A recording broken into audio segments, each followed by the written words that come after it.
Welcome, everyone, to episode 5 of the draft. This week, we'll be talking about the Shriners Children's 500 at Phoenix.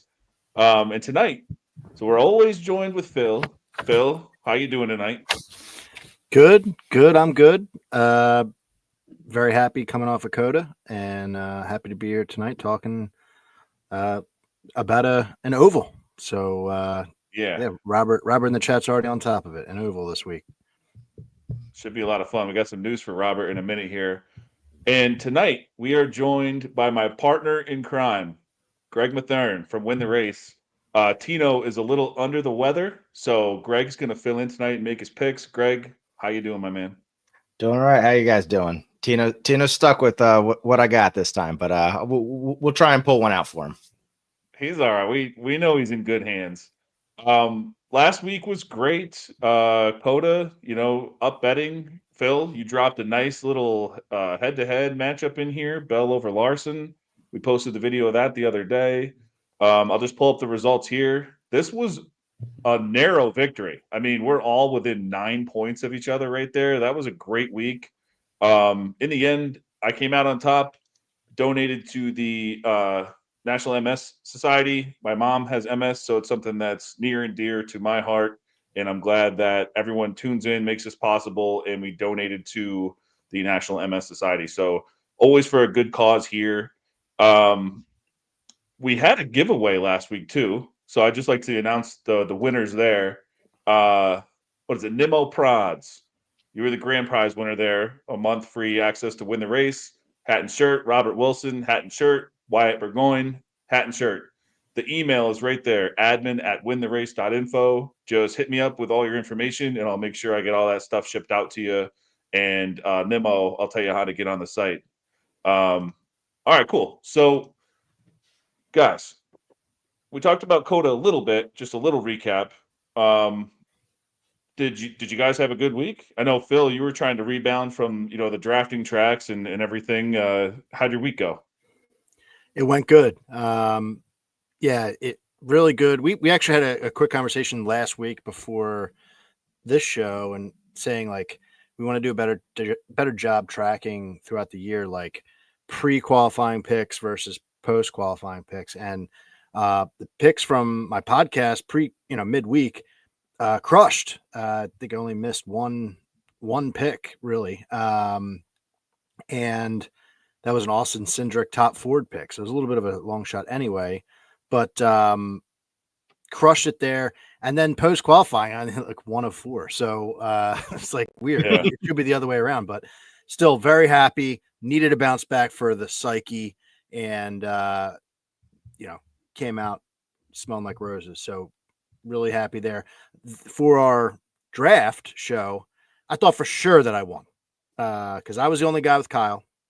And Yeah. even if he got passed, I wasn't upset because I knew that I had him at least the top 5 pretty much, and cannot believe that I lost that one. So that one stings. I'm hoping that it doesn't compound for like the next few races, but we'll see. Our guy Davey, he's getting me this week. He's predicting that I'm gonna win this one. I think he had you last week, Ryan. So yeah, I'm hoping he's right. I need to get on this board. I can't fall in too big of a hole. But yeah. Well, hey, I mean that one was close. I couldn't believe we were all within 9 points of one another. That's nutty. Greg, I know all too near and dear because we talk and we watch the race together. Things were looking good for your top tens, and they just hit a wall in the last couple laps. What was it, Chastain and Dinger? Yeah, I was feeling great. I had Chastain top 5 and top 10. The top 5 probably wasn't feeling too great, but I was feeling really good about the top 10. Had Dinger top 10. I thought I was, home on those. And then over the last 5 laps, they fell apart. As they finished, I told you, sucks about Dinger, but like, at least I cashed Chastain. It was like, no, he's 12th. I'm like, what the hell happened? Yeah, what the hell happened? Oh, And then I couldn't believe Dinger. We look and Dinger finishes like 30th.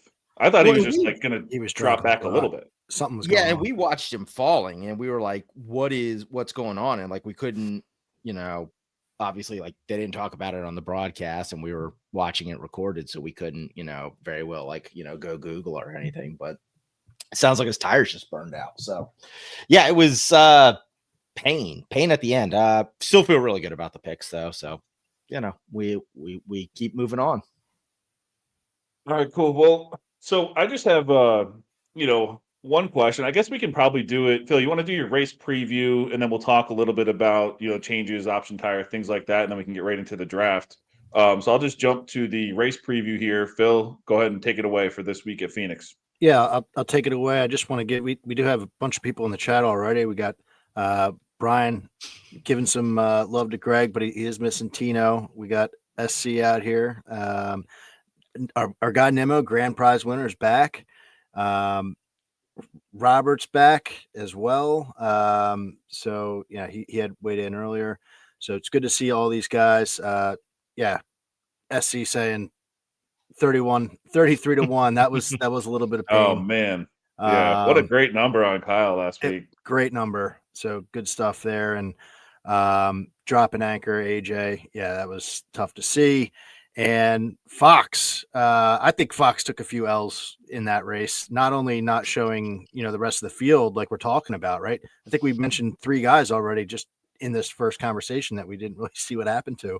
But the contact for the lead with Bell and Bush gets like blocked by the grandstands. Like, what's happening here?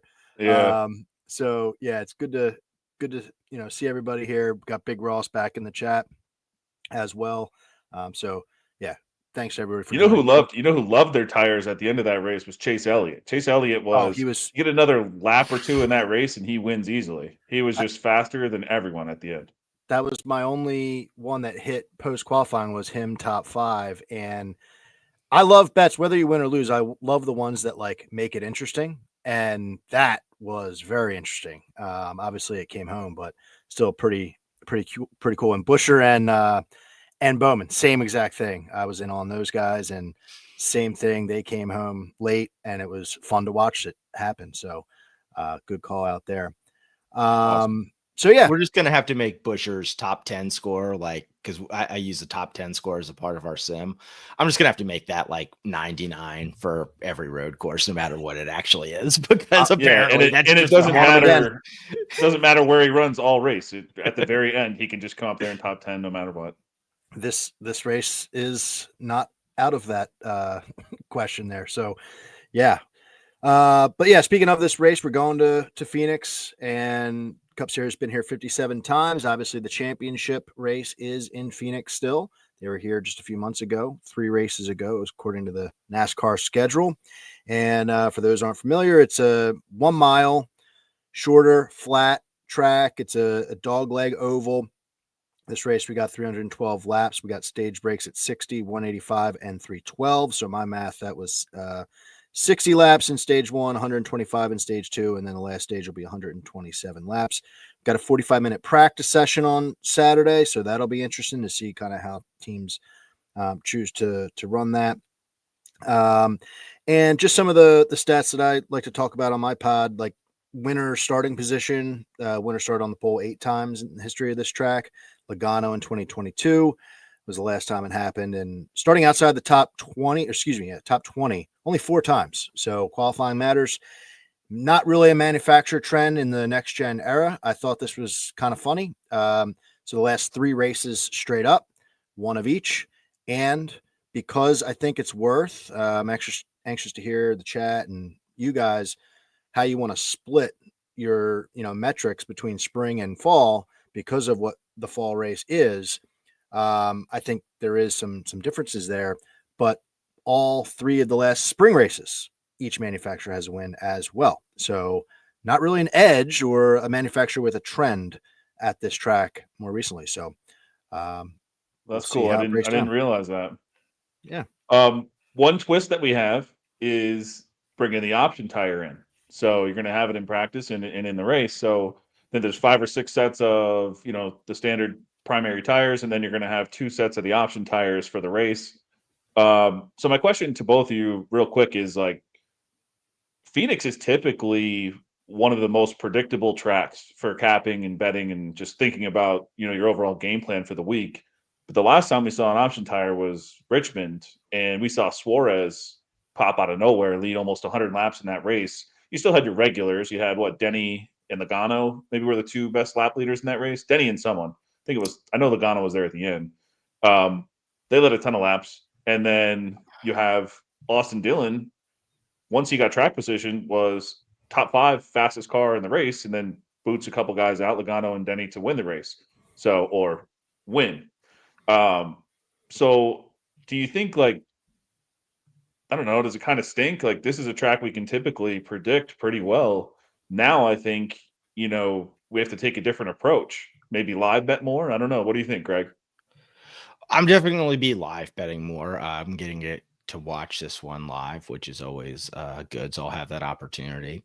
Yeah, I think we have to definitely look at it that way. As you mentioned, Suarez in his career at the short flat tracks had led exactly 4 laps before Richmond.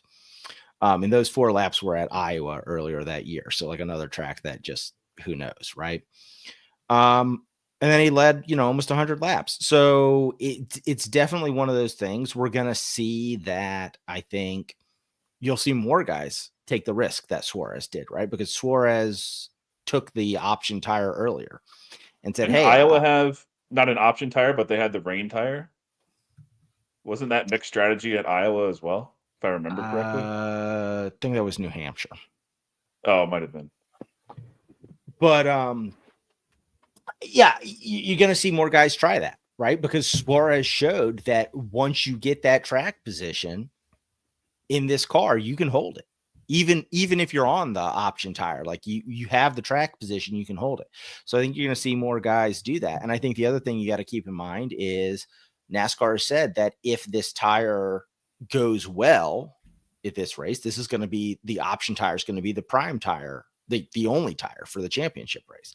So I think you're going to see teams testing on it, right? Like they're going to want to build a book on this tire. Does it matter, particularly if you're Chris Bell or William Byron, right? You have your wins, right? Does it matter more to get a book on the tire or to get another win here? I think it matters more to get a book on the tire. Now I've bet Bell because we got a ridiculous number on him. We got a 6-1 number on him for like the guy who's without a doubt the best, short track driver right now. And maybe that comes back to bite me because he burns a set of option tires early and gets hosed late. But I think you're definitely going to see some teams try that. I think you might see 23-11, try that. You're going to see Hendrick, again, particularly you got Byron in. You might see him try Joe Gibbs Racing. Again, Bell's got the 2 wins. Maybe you see them try some different stuff with that. So it's definitely going to mess it up. Brian Twining right there just brought up a great point in the comments.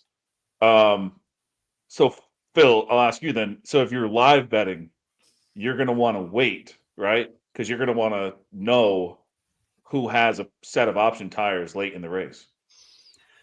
Yeah. So the live betting scenario is definitely one, if you have the luxury to be able to do that, you do want to wait.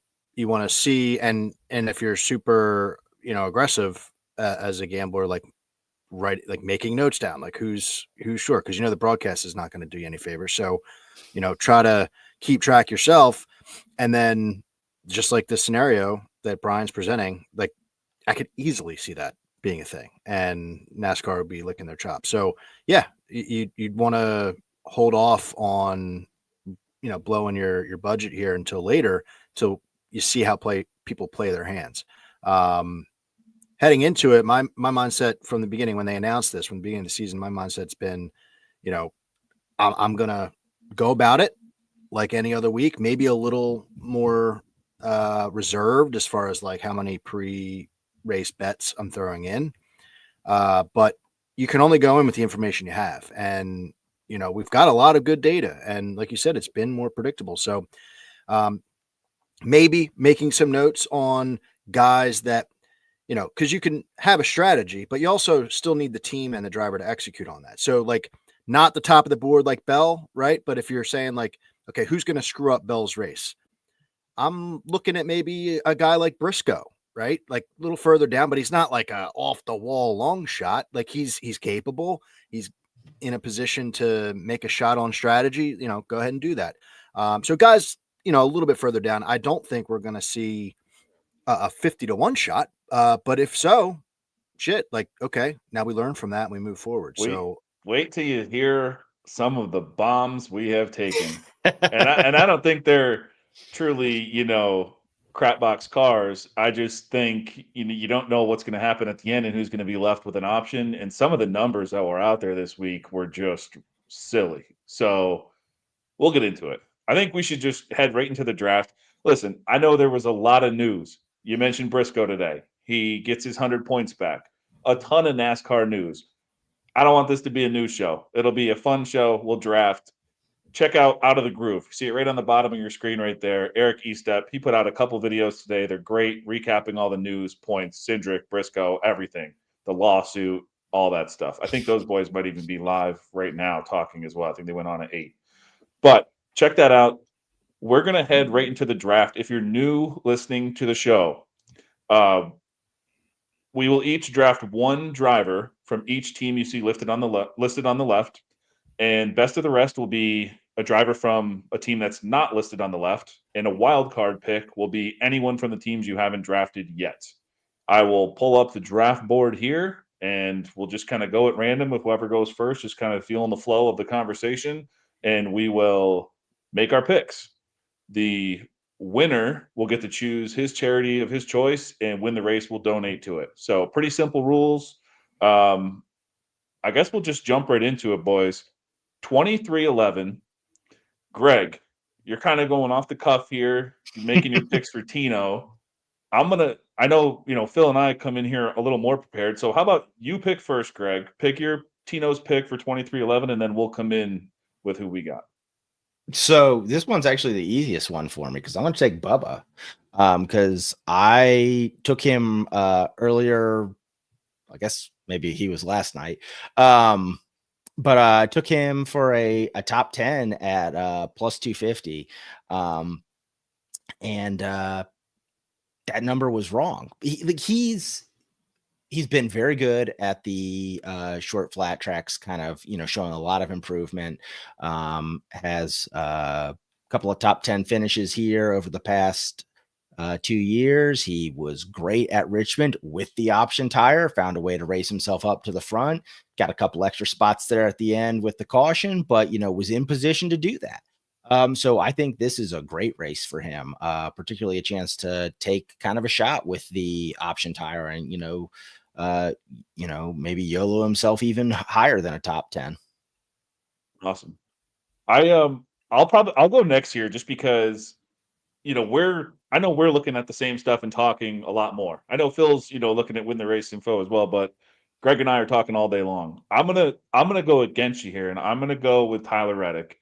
And it's not one that I'm super confident in, but they're close. I have in my pre-practice and qualifying scores, I have Reddick 4 spots higher.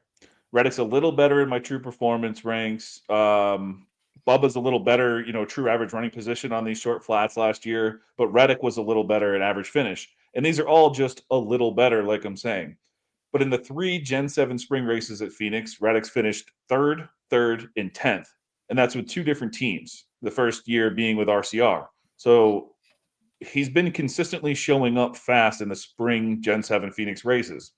And in the 8 short flat tracks last year, only 4 drivers finished in the top 10 6 or more times, and Reddick was one of them. So he's finding his finishes too. Our Sims have Reddick over Bubba here, minus 132. So yeah, I'm going to go with Tyler Reddick here.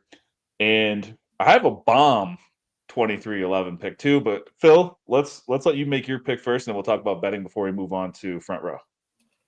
Sure. Yeah, I'm going with Tyler Reddick as well for a lot of the reasons you said. But on my pod, which it's not released yet, but I called him the Spring King. He is the Spring King at this track. You kind of highlighted that a little bit. And, I'm looking at the couple different metrics the last 6, obviously, at Phoenix, the next gen car, but last year on short flats, there's 7 races. He has 6 of 7 races finishing in the top 10 last year on the short flats.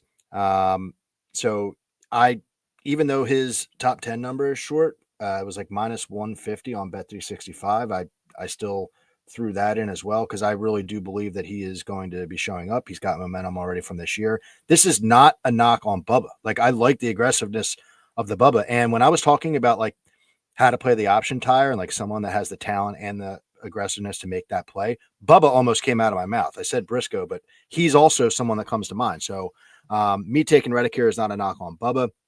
It's just his spring numbers. I got to take advantage of guys when I see them, certain tracks, especially when they go there twice a year. If there is an advantage, I like to talk about it. I'll let you go into your betting conversation. The chat's talking about Riley Hurst. I don't know if that's Yeah, where you were so going.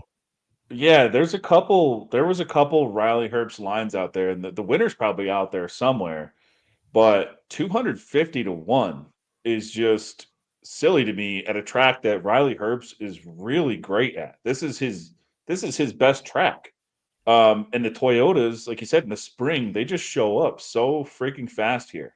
So then you throw the option tire into the mix, and like, what if he's one of those teams that saved one just for the Hail Mary? And it works because he's actually really good here. So, yeah, part of 2311, we just talked about how, it's hard to pick between Reddick and Bubba because they are so strong here, especially in the spring. So, yeah, give me Herbst there. I also caught him. This is not available anymore, but I caught him 100 to 1 for top Toyota. People I know I saw throwing out the 10 to 1 top 10s, I think we saw in the chat there.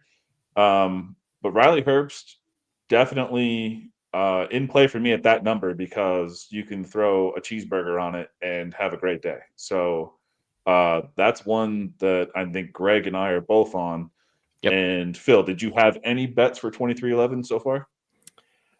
Just I know it's the opposite of what you're going with, the longer shot there, but it's I do believe in a Reddick top 10. Like I said, I got it on Bet365 at minus 150. That's about as short as I could go. Other books had him at a ridiculous number, so I saw that and was like, oh, feels like that's playable. But that's all I think. And if anything else comes up, I will call it out.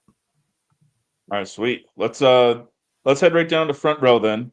I can lead this off here because I think I don't know if I'll be a little different or not here, but I'm gonna go with Noah Gragson. And we just talked about a long shot. I think we got Noah around 150 to 1. It's another one we're just kind of throwing out there. But in the 8 short flat races last year, the current front row trio, although 2 were on different teams last year, combined for 0 top 10 finishes in those races. So this really came down to Gragson versus Gillen for me. Our Sim FMV has Gragson as a slight favorite, so I started digging into it a little more. Gilliland has never finished top 15 at Phoenix, and Gragson finished 12th in both Phoenix races last year. So in my practice and qualifying ranks, I use true performance, speed, and all those were similar between Grags and Gilly. But then I also use like a track form, and that's where Gragson edged him out. So I'm gonna go Noah Gragson here, and I also don't mind him as one of those flyers to show up fast because what if you are running 12th and the caution comes out and you're one of 5 guys who has an option tire left in the front and you throw that on and you might lose a little track position but can do what Suarez did to everyone at Richmond and get back up to the front. I don't know. The number just seemed a little silly for someone who can finish top 15 here without it. So give me Gregson and a little long shot there. Greg, what do you got here for front row? Gregson would be where I'm going to go to. I think he has the best upside of those guys at this track. I don't really have a whole lot to add on what you were saying. Like you said, our sim has him a little bit better than the others. I took a little bit of a long shot on Gilliland top 10, but ultimately at the end of the day, if I'm picking who my conviction says is going to be better, it's going to be Gregson. Maybe the Gilly Lightning can strike twice because he snuck right in there for one last week at Coda. So All right, Phil, who you got here? Round it out for front row, and then I'll let you just head right into Hendrick too right after. So I'm gonna make it a clean sweep for Gregson. I do want to, throw some different picks in here at some point because I need to get a win this week. But looking at this, all the reasons you guys said, Gilliland scoring a top 10 last week. That was, I think, some of us in the gambling world probably played that. It I wouldn't call it expected, but you would have a reason to believe that would take place. The Gregson top 10, I think, was out of the blue. And to me, that momentum, I think, is exactly what that team needs going into now a track where they could score a top 15. And looking at his teammates here, you laid it out, Ryan, not good. So got to go with Noah in this one to make it a sweep. That's a good point about the speed because I'm going to mention that later with another driver as well. But yeah, great point there. Who do you got? You take the first pick here for Hendrick. Wow. Yeah. Hendrick, I got a few different thoughts here. I'm going to say one thing and then I'll let you guys go. And then I want to come back around to a little thought. I don't know if this is chalky or not. I'm going with old Willie B. He is sneaky. I don't even know if it's sneaky. I just don't think of him when I think of Phoenix, but here we are. And he's 10-1 on FanDuel. I thought that was interesting. Last year, you look at his numbers, I think finished 18th, but he was running in the top 10 for a good portion of that race. I think a top 5. He got screwed by a caution, pit cycle got him, whatever the case. So he didn't get the finish that he really deserved, but next gen, he's got 1 win, 3 top 5s, 4 for 6 in the top 10. So for this game that we're playing, those are numbers that I really like.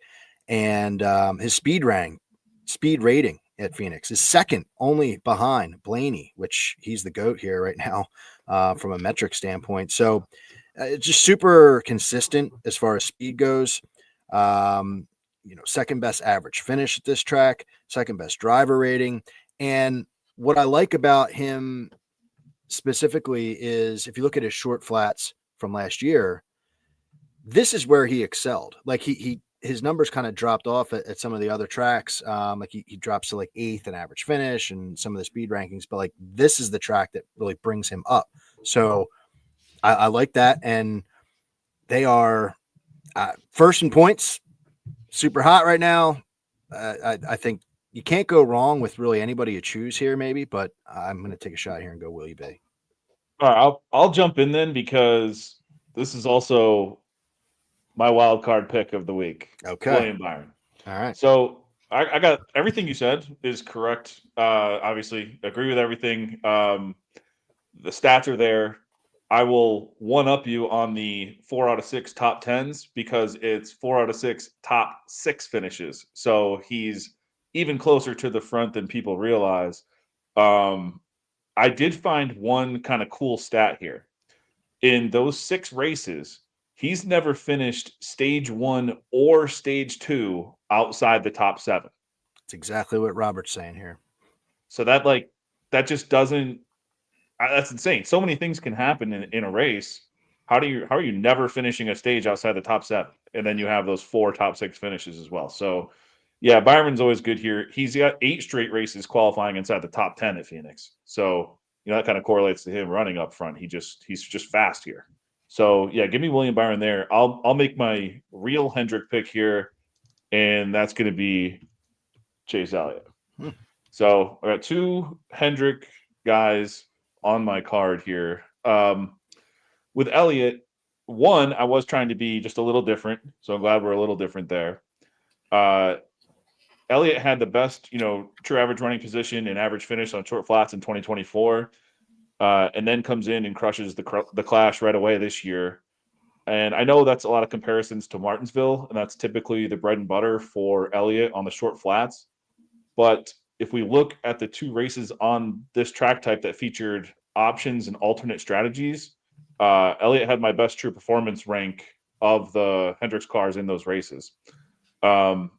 select Richmond too. I had him as the best car. So whatever that's worth. He's actually gotten better here in the Gen 7 car, and he was great at Phoenix before. So I don't think it's like he just magically forgot how to drive here. So I'm going to take Chase Elliott here. Greg, who does Tino pick for Hendricks? I'm gonna take Larson. Nice. I think he obviously he's won here before. It was in the last gen car, and he's performed super well here as well in the Gen 7. I like the William Byron thought that you both have.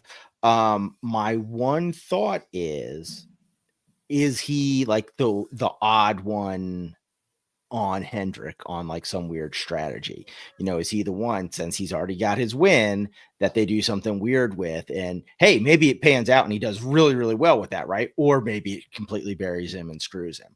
I think Byron probably has a huge range of outcomes. I think Larson's range of outcomes is a little bit smaller. Nice. I would agree with that. It buried me last week, dumbing down Byron and Bell just a little bit, just in case they were racing for a stage win, because neither of them qualified that well, but knew both of them were fast. So bummer last week doing that in DFS. But yeah, I could see that. I think Larson, it's funny, like we go to Hendrick and like only one of us picks Larson. Like looking back on that, Phil and I could be like, duh, like it's Kyle Larson. But let me say, Bet365 has Larson for a top 5 at plus money. I thought that was interesting and worth looking into. But I also dug in a little bit because I like to go down rabbit holes sometimes. Wanted to see if he was like I call him comeback Kyle, because he finished outside the top 30 last week, right? Dog shit race, lost a wheel, not good. Yeah, he sucks at Coda. We should all agree he sucks at Coda. Hey, we were for on that 4 straight years. Yeah. But how does he rebound? And I went through all the next gen races, and I wanted to see how many times has Kyle Larson finished outside the top 30, and then how he responds. I don't really have anything to compare it to because I didn't look at any other drivers, but to me, this is pretty damn good. So what's not good, 22 times he's finished outside the top 30. That was a little shocking to me in the last 3 years. But he's got sometimes 4 wins directly after finishing outside the top 30. That was like, whoa. 9 top 5s, 12 top 10s. Like he does respond. And I thought that was pretty interesting. And then in those 3 years, 2 of the 3 years, the first time in the year where he finished outside the top 30, he came right back and won the race. So, this is just, I know it seems kind of obvious because we're talking about what we consider potentially the best driver in the world, but it's still tough to win. And to rebound to that level, I thought was an interesting little thing to take away from that. So just wanted So you're to saying all this and Kyle Larson is not your wild card pick? I have him for a top 5 at plus 100, but not right now. I'm going to let I know what you do with your wild card. I'm going to let mine simmer for a little bit in case something comes to me mid race. See if the chat has anything. All right, nice. So, well, speaking of the duh picks, can I just write Christopher Bell in here for Gibbs for everyone? Is that something we can do, and we can just talk real briefly about it? Yeah, or is I think anyone we going have to to. shock the world here? If I was up to 1-0, I'd probably go with Chase Briscoe just to show some balls, but I don't have balls at this point in the year. So, Chris Bell. All right, we're going Bell across the board. That's an easy one. For those that don't know, Bell had the best car by far in the spring race here last year. He was even stuck back in the pack for a little bit, but as soon as they had a long green flag run, he buzzed by everyone and won by 4 or 5 seconds or whatever it was. Go to the championship race, he leads almost half the race, finishes top 5 or whatever. So he's unreal here. Number 1 in our pre-practice and qualifying scores and our simulations. He's just number 1. Number 1 dude. We don't need to talk about it anymore. Speaking of number 1 dudes, let's head to the only team that wins championships in this car. Let's go to Team Penske. Now, I would normally say like this might be another duh pick, and it is for me. I'm just going to go ahead and lead it off here. I'll go with Ryan Blaney for this one. there's so much to say about Blaney here. I mean, he's got 9 straight top 10s. He's actually never finished outside the top 5 in the Gen 7 era. 9 straight top 10s in races he's finished. That's 11 straight top 10s. He's finished second in 4 of the 6 Gen 7 races here. And then, he had 5 top 5s in the 8 short flat races last year. So he's doing it outside of Phoenix as well in 3 of those other 6 races. This is just kind of his, a great track type for him. And this is his paradise. He just can't seem to get the win. But I just feel like I got to pick him here. Just keep it simple for me. So, Greg, what do you got here for Penske? You going different than Blaney? No, I'm with Blaney as well. I think he's the clear choice here. Our Sims have him up there ahead of his teammates, and Brian just kind of mentioned it in the chat, right? Joey's spring performances here are not great. I mean, they're not terrible. I don't know that I'd go so far as to say he's trash in the spring. But he's not as great. So definitely gonna ride with Blaney here. Yeah, outside of Logano's 2 championship wins at Phoenix, he's never finished better than 8th here in the Gen 7 car. So, yeah, not really close, but not bad performances, but one was bad. All right, Phil, round it out here. Penske, we going Blaney sweeping here, 2 teams in a row. Oh, we're going Blaney. Yeah. And DraftKings has Blaney head-to-head versus Logano, and I absolutely love it. The numbers, little short, -140. Win the Race has it at -129 fair.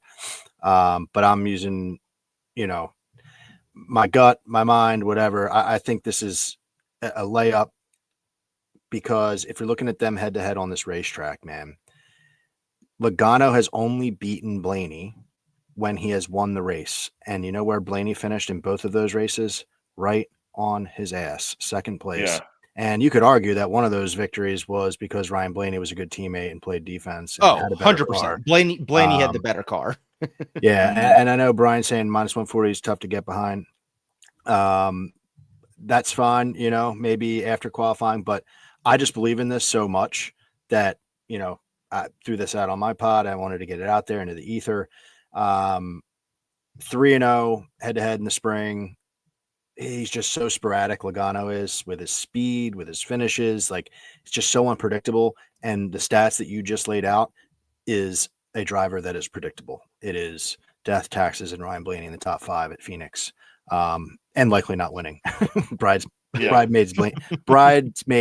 Blaney not getting it done. But this head-to-head matchup, I think, is to me, I was shocked that it was -140, to be quite honest with you, because I feel like I listened to the teardown this week. Jeff Gluck was like, "Oh, Penske's got the, with Logano and everything." I was like, wait a second, disagree. Like, it's Blaney that has this track figured out. Logano, if he's in the championship, he has it figured out.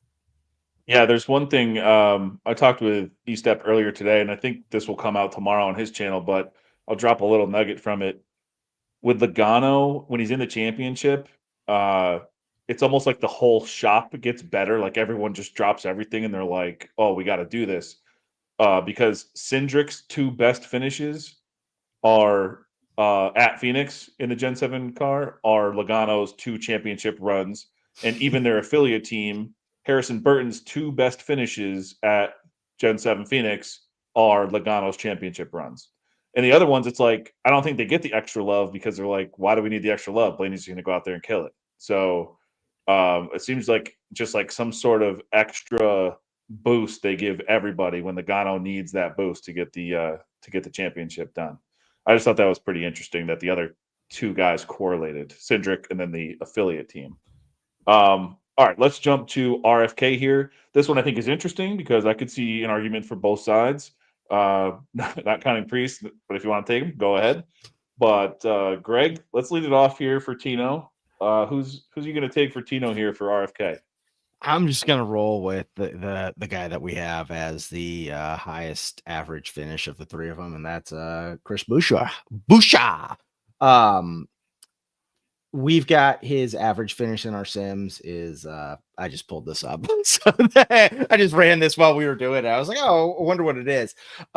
His average finish is 16.2, which is almost a full position better than Brad at 17.049, and then Priest is way back there at 21.34. So he's got the most upside of them, and not only is it the most upside, he's the most consistent up there. I think if we look at everything and the way he sims out, that's the case.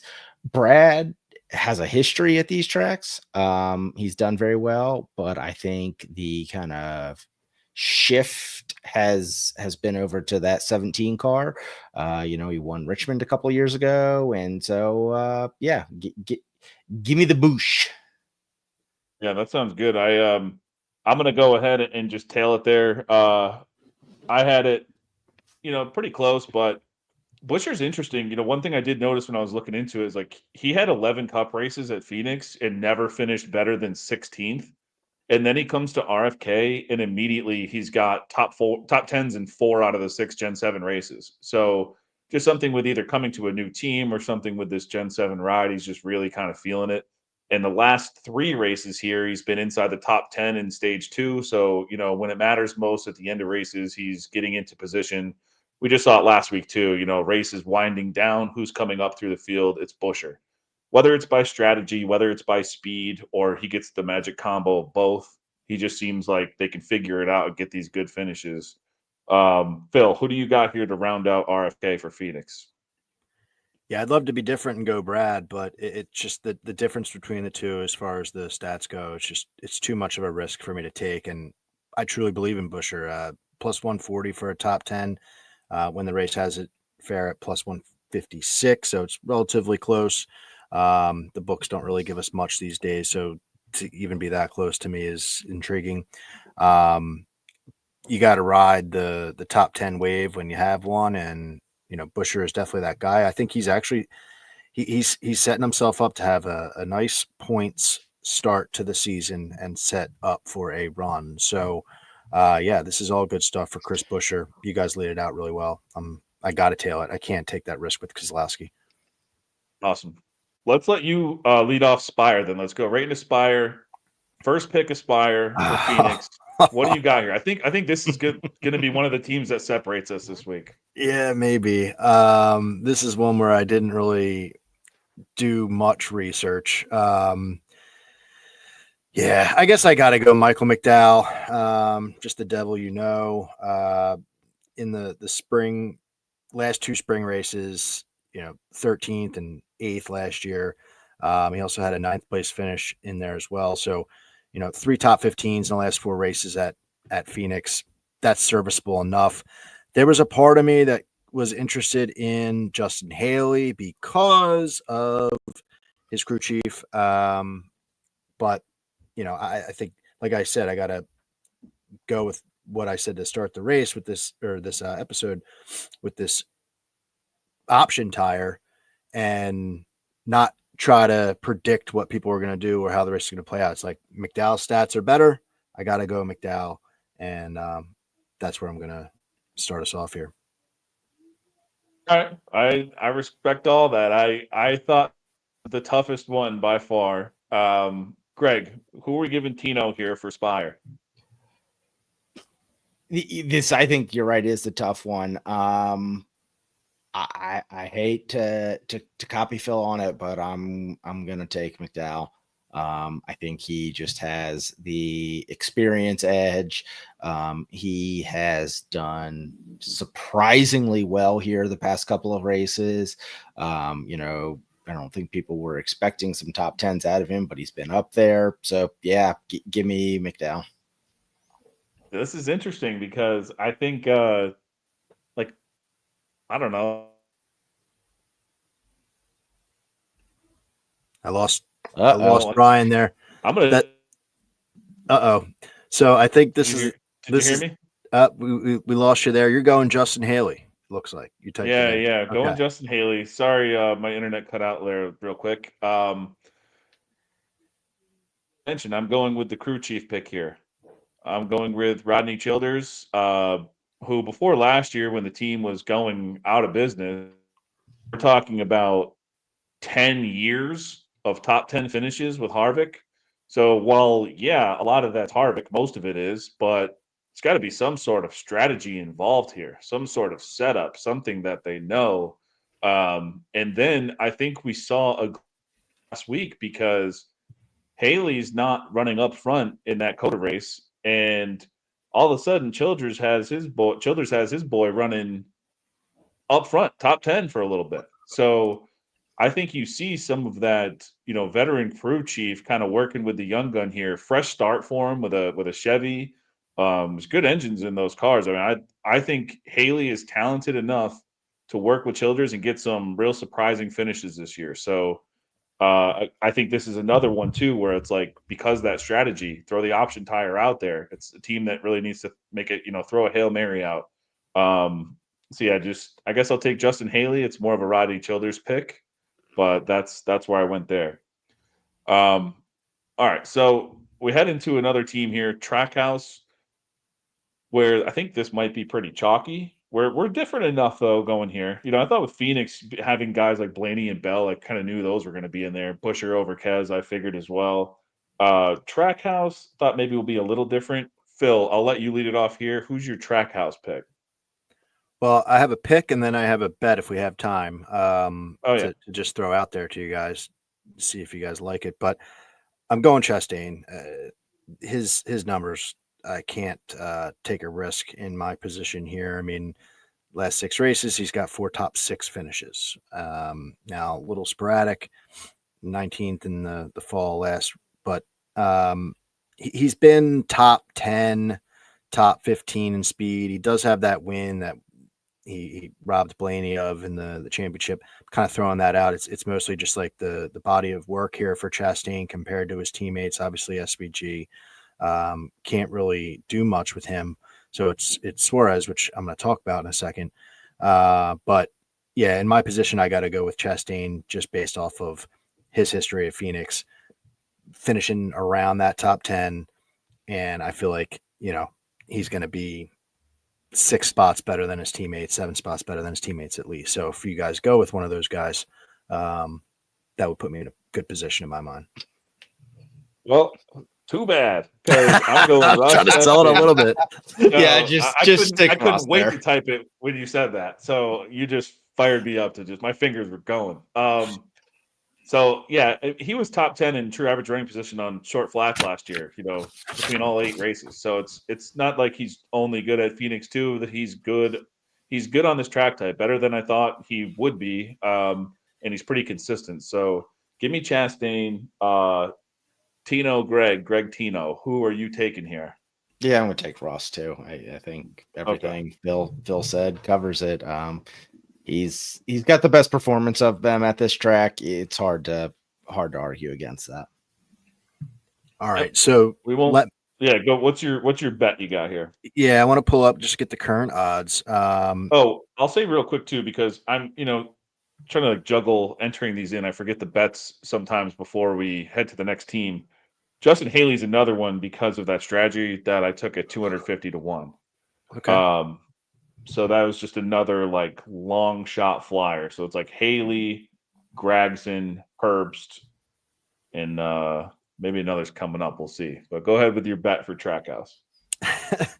So this was one where when I recorded my podcast, I had it written down on my notes as a lean, and then like I recorded by myself, and somehow like I talked myself into this, like as I was recording. So I was like, you know what, it's part of the card. And I just looked it up on Win the Race as well, which I didn't do before I recorded. It's Daniel Suarez versus Austin Cindric. And this is on Bet365. They have this at -115 a piece. Win the Race has this -157 fair for Suarez. So the reason for that would have to be just we'll start with short flats last year, just a slight advantage to Suarez. Maybe not slight, depending on how you view it, but like average finish 15 point X to 20 point X in favor of Suarez.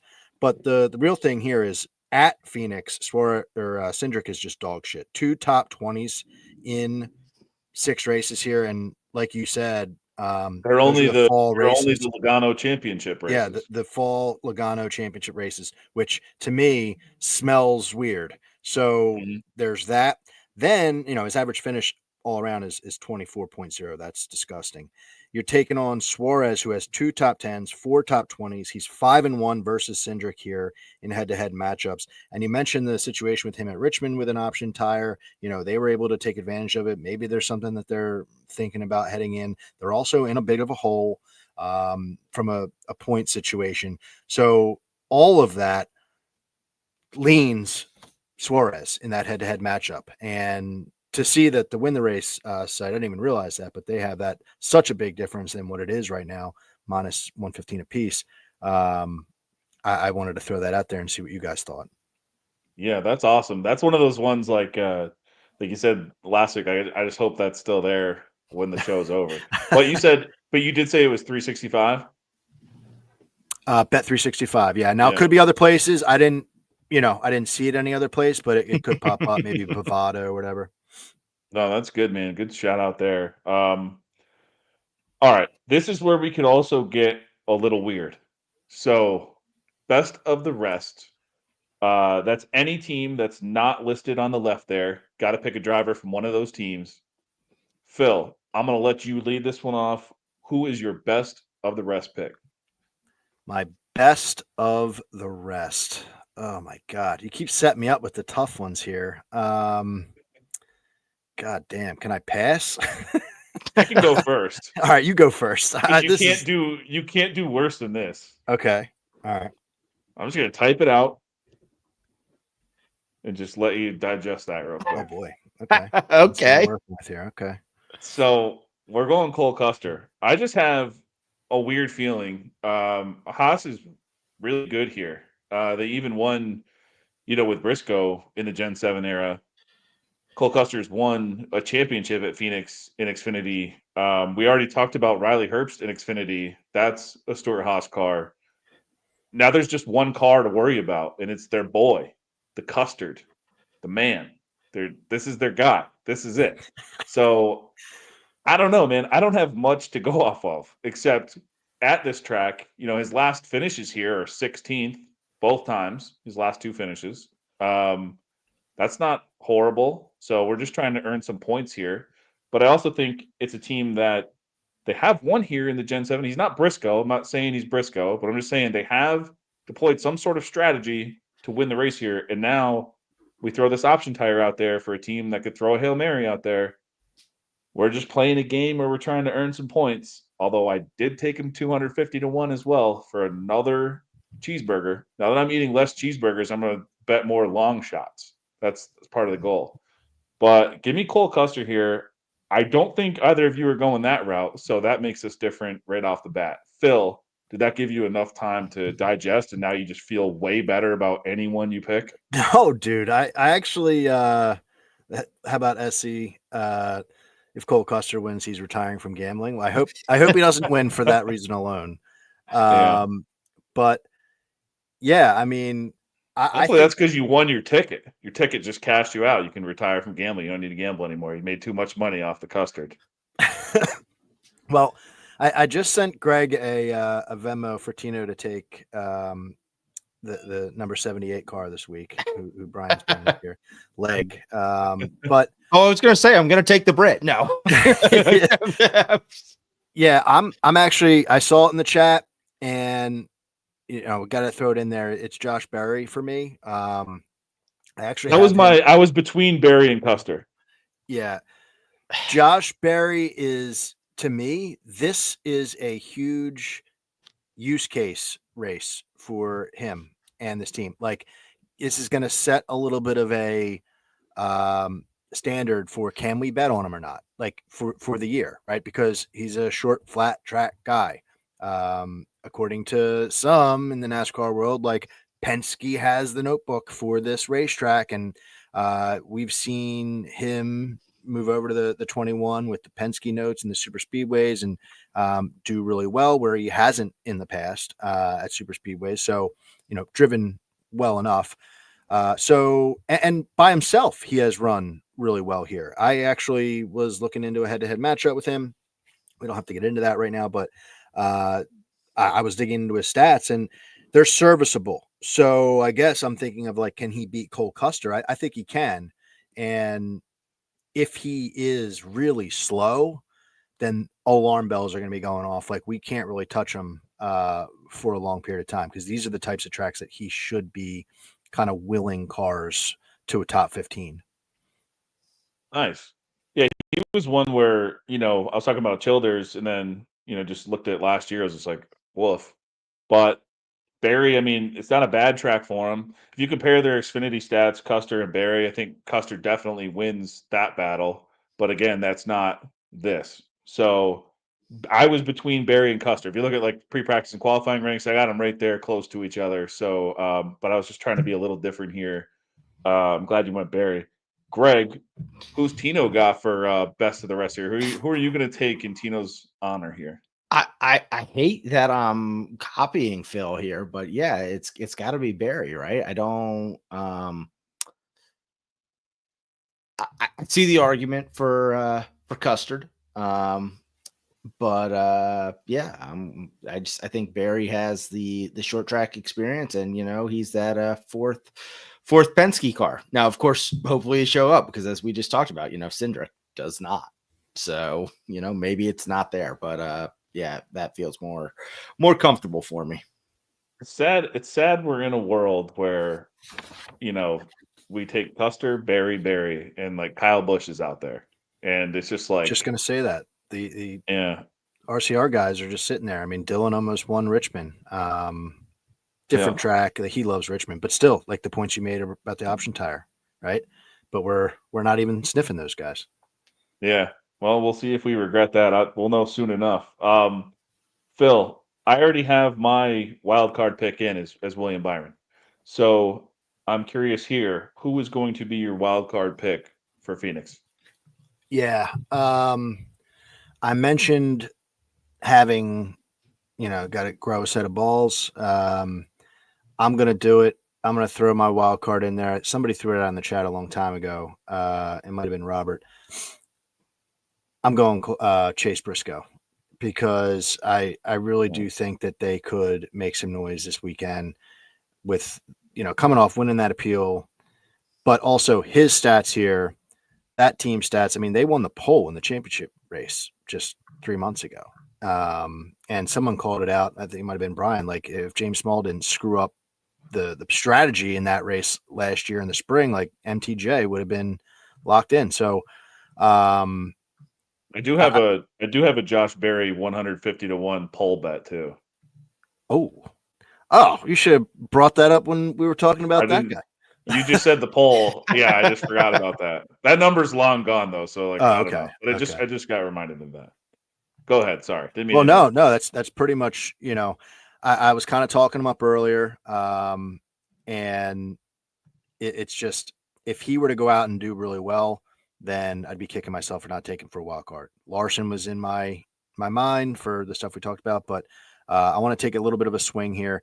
He could go out qualified like shit, be like 25-1 to win, and I'll be feeling silly. But I'm just gonna, coming into this season, I really thought Chase Briscoe was going to start to make some strides, and here we are. Right, this is kind of like the unofficial start of the season, this race, and so let's see it. Let's see what he's got. Yeah, he already posted on X. He's pumped. He's pumped. The points are back, and he's ready to rock and roll. He's a little hot commodity too, as far as betting goes this week. A couple, sharp people that I truly, truly respect have bet him, at numbers in the teens. So, yeah, Briscoe is a great pick there. I like that we're different. Going two Toyotas. I went, the Elliott Byron route. You're going the Bell Briscoe route. Greg, where are we going for Tino's wild card pick for Phoenix to round it I'm out going here? to keep it different. We're going to go James Dennis Allen Hamlin. Oh, Nice. okay. I like that. He's another guy too. It's like, how do we get through this whole thing and not talk about him? But yeah, I here we go. mean, Denny he's up there in the performance at this track. Obviously, he's a short track guy in general. If we go and we pull our, win the race, odds on him, if we're looking at the outright odds, he's 1, 2, 3, 4, 5, sixth in the outright odds. But if we switch over to the top 10 odds, he jumps up to fourth because he's just one of those guys who consistently, puts himself into the top 10. So he consistently keeps himself up in that position. I think, that's absolutely his floor is basically, a top 10, right? So give me that. And, I think he's also then obviously got the ability to get up there and win the race. Awesome. Yeah, I mean, there's nothing we can say different there. That's a great pick to round it out. Tino not being here, that team's looking pretty strong. I think you did him right tonight. Did good for Tino. He might have But just solved Phil, his stomach bug by drafting that. Go Phil, ahead. Hope so. hopefully Briscoe can get you in the win column. I think Briscoe will be strong. I love that pick as well. Your team's looking strong. Everyone's looking good here. I think Cole Custer and my team really is like you go down the list, you're just like, oh, has That's this guy what's ever watched it? that's what's fun about this format is, right, we're talking about the big dogs, but we come out of here and you're cheering for Josh Berry, Justin Haley, Chase Briscoe, Cole Custer. Like those Yeah. are the guys that are the difference makers. So that'll be fun. Awesome. I'm going to go ahead and throw up the winners from last week's contest again. I'm guessing everyone's, in here now. If you weren't in here earlier, Nemo Prods, you won the grand prize. Robert Wilson, Wyatt Burgoyne. If you guys are here, please email admin@wintherace.info and I will get everything out to you. Um, as always, thank you to all our partners, Nuke the House, Coop and Keg doing 2 shows a week, prop show and their outright show, their live betting. If you're live betting the race, which that'd be this race, that would be the place I would be. I would be with the Nuke the House guys crushing. Um, Grid Rival, use code win the race, get $100 back on your first deposit, up to $100 back. But Grid Rival, they have some really cool contests on there and also some leagues that you can create. All different types of rule sets, everything. Great place for fantasy. Out of the Groove I mentioned with Eric Estep, he's got all the news. So again, I didn't want to make this a news show, but if you want the news, go to Eric's channel, check it out. Daily Downforce too, if you want all the written content. Greg put his best bet on there today. He does that every week at Daily Downforce and Angle of Pursuit. You got Kyle and Brian crushing it every week. Great betting show, and on the weekends, a DFS show too. So check that out. I appreciate all you guys for listening. You guys in the comments and everything make this awesome. So thank you, and that's why I want to give back. Again, winners, please email admin@wintherace.info. Phil, thank you, sir, for showing up. I know the weather was crazy at your house. I'm glad it held off and no power went out. I'm the one with internet issues apparently. So thank you again, and then tell everyone where they can find your stuff. Yeah, appreciate it. And the chat was fire tonight. I was trying to throw as many comments as I could up on the board as you were going. You guys were electric and good information too in there. But Full Tank with Phil is the name of the podcast, at Full Tank Phil on Instagram and X. The pod this week, a delayed about a day. We've got a double episode this week. It's a yearly tradition. I've got Nick's MLB picks coming on with me. Tomorrow night we're recording where we're talking about all the baseball futures, and he is a savant when it comes to that stuff. So if you're into betting baseball, give that a look when it drops. I'll try to get that out this time tomorrow night. Awesome. Greg, where can everyone find you, sir? You can find me over at wintherace.info, gmathern84 on Twitter or X, and that's all our stuff. Awesome. Well, thank you guys very much. Again, I'm Ryan Stevens with wintherace.info. Check it out if you're playing DFS, betting, or just want to geek out on the stats.